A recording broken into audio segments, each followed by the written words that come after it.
এবার প্রশ্ন করুন কোরআনকে, আপনার জীবন পরিচালনার জন্য আপনি কোরআনের কাছে পথ খুঁজতে পারেন কিনা, পথ খুঁজে পান কিনা, কোরআনকে প্রশ্ন করুন।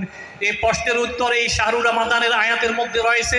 শাহরু রমাদান উনজিলা ফিহিল কোরআন হুদাল লিন্নাস, রমাদান মাস, এই মাসে কোরআন অবতীর্ণ করা হয়েছে। প্রশ্ন করেন যদি এবার কোরআন কেন অবতীর্ণ করা হয়েছে, কোরআনের মধ্যে কি রয়েছে আমার জন্য? কোরআন বলছে হুদাল লিন্নাস ওয়া বাইয়িনাতিন মিনাল হুদা ওয়াল ফুরকান, এটা হচ্ছে পথ নির্দেশিকা। এই কোরআনটি হচ্ছে আমাদের পথ, গাইডলাইন, কোন পথে আমি চলবো, কোনটা আমার জন্য সঠিক পথ। কোরআনই বলছে এই মাসে নাজিল করা হয়েছে আমাকে পথ দেখানোর জন্যেই, সত্য মিথ্যার পার্থক্য প্রদর্শন করে দেওয়ার জন্য, বিবরণ দেওয়ার জন্য। এবার কোরআনকে স্পষ্ট করেন, আমি একজন মানুষ, আমি কথা বলতে চাই, আমি কিভাবে কথা বলবো?